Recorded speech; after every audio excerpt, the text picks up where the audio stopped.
It's been a crazy few weeks. I just started a new job. The commute is a lot of driving. I'm not totally convinced about staying there, but we'll see.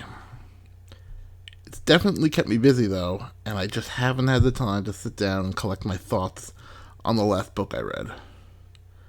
My new boss actually gave me another book to read for the job. I might actually do my next video on that just because.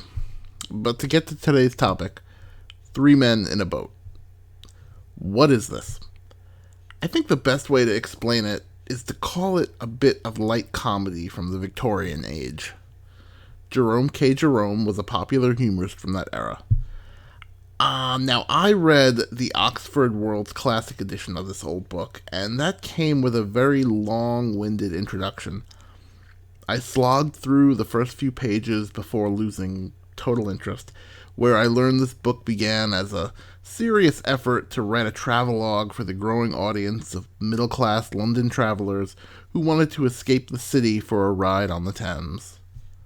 Then Jerome attempted to write a hybrid between a travelogue and comedic fiction by including the serious parts about sights to visit along the river, accommodation tips, history of the riverside, and so on, interspersed within the fictional story. Then finally his editor just axed all the serious parts and we're left with this book. And this book is a classic of comedic literature. It's wry, it's ironic. It makes me feel like we've really lost something in our culture because you just don't see that much written for a general audience that is this clever. As you can guess, I enjoyed this book, and I totally recommend reading it when you're in the mood for something funny. I guess this is going to be a real short video, because I don't think there's much need for me to go into detail about the plot. That's not really necessary.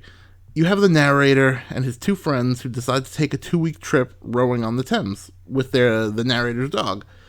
The plot is really just a framework to hang the jokes from. It's not really key, as the humor comes from the characters' interactions. So, you have to experience it. It's also a quick read, too, so if you do follow my recommendation and pick this up, you should be able to get through it quickly.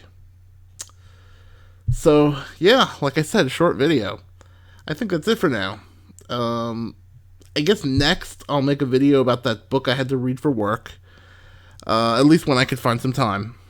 The next book I'm going to start reading is the sequel to this one, Three Men on the Bummel. I could use a little more comedy when I'm stressed out from learning on this new job.